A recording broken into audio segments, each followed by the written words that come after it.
தாழ்மையுள்ளவரிடம்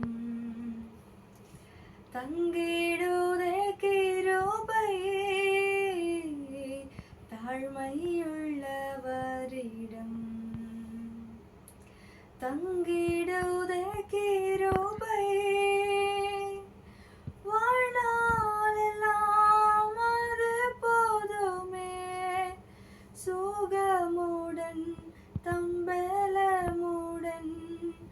வாழ்நாளெல்லாம் அது போதுமே, சுகமுடன் தம்பலமுடன்.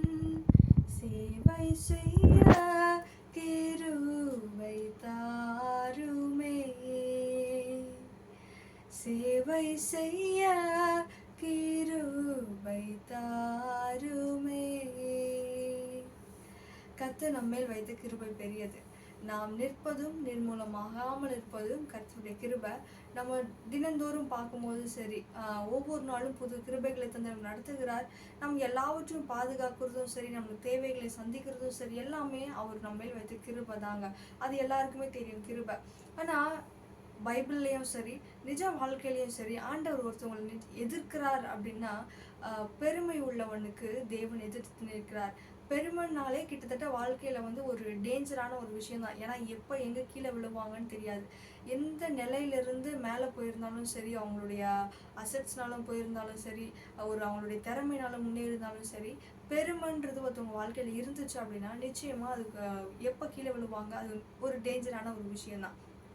1 பேதுரு 5:5 சொல்லுது, தேவன் பெருமை உள்ளவனுக்கு எதிர்த்து நிற்கிறார், தாழ்மை உள்ளவர்களுக்கும் கிருபை அளிக்கிறார்.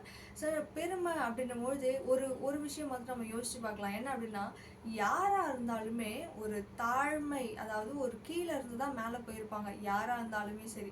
ஸோ நம்ம இப்போ பெருமையா இருக்கிறவங்களுக்கும் சரி, நல்ல ஒரு ஸ்டேட்டஸ்ல இருக்கிறவங்களும் சரி, நான் எங்கேருந்து வந்தேன்றதை நினச்சி பார்த்தோம் அப்படின்னா அந்த பெருமை வர்றது நம்ம வாழ்க்கையில் வாய்ப்பு கிடையாது.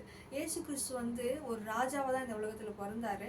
ஆனால் அவர் பிறந்த இடம் ஒரு மாட்டு கொட்டாயில தான் பிறந்தாரு. காரணம், ஒரு தாழ்மை கோலம் எடுத்தார். அவர் எப்படி தாழ்மையாக இருக்கணுன்றதை காட்டி கொடுத்துட்டு போனார், ஒரு அடிச்சுவிட விட்டு போனாங்க. அதுபோல் அவருடைய பிள்ளைகளாக இருக்கிற நாமும் தாழ்மையை பின்பற்றி நடக்க ஆண்டவர் நம்மளை அழைக்கிறாரு. ஸோ ஒருபொழுதும் பெருமை கொள்ளாதீங்க. God opposes the pride. God bless you.